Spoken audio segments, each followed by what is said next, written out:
Hi friends, mutton பிரியாணியோட அசத்தலான காளான் பிரியாணி பண்ணலாம் வாங்க. டிஃப்ரெண்ட்டான முறையில் அதுக்கு குக்கரில் ஆயிலும் கீயும் ஆட் பண்ணியிருக்கேன். இப்போ அது சூடானதும் ஸ்பைசஸ் போட்டுக்கலாம், கருவேப்பிலை போட்டுக்கலாம், சின்ன வெங்காயம் போட்டு நல்லா வதக்கி விட்டுக்கலாம், மல்லித்தலையும் இதில் ஆட் பண்ணிக்கலாம்.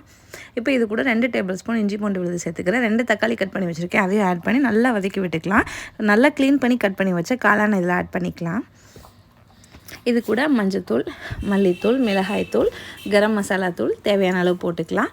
டேஸ்ட்டுக்கு ஏற்ப உப்பும் போட்டு நல்லா இதை வதக்கி விட்டுக்கலாம். இது நம்மளோட கிட்ஸ் இந்த மாதிரி பண்ணி கொடுத்தா ரொம்ப லைக் பண்ணி சாப்பிடுவாங்க. இப்போ இது வெந்துக்கிட்டு இருக்க நேரத்தில் தேங்காய் அரைச்சிட்டு வந்துடலாம். தேங்காய், பட்டை, சோம்பு, மிளகு இதெல்லாம் போட்டு நல்லா நைஸாக அரைச்சி எடுத்துக்கலாம். இது நல்ல ஃப்ளேவராக இருக்கும். இப்போ இதை குக்கரில் ஆட் பண்ணி நல்லா வதக்கி விட்டுக்கலாம். இது வதங்கினதும் 1:2ங்கிற ரேஷியோவில் வாட்டர் ஆட் பண்ணிக்கலாம். நான் பொன்னி அரிசி தான் யூஸ் பண்ணியிருக்கேன். பொன்னி அரிசியே இந்த டிஷ்க்கு ரொம்ப நல்லாயிருக்கும். பபிள்ஸ் வந்ததும் அரிசியை போட்டுட்டு நம்ம லாஸ்ட்டில் லெமன் ஜூஸ் ஆட் பண்ணி குக்கரில் 4 விசில் விட்டு எடுத்துக்கலாம். இப்போ டேஸ்டியான காளான் பிரியாணி ரெடி. என்னோடய வீடியோ பிடிச்சிருந்தா லைக் பண்ணுங்கள்.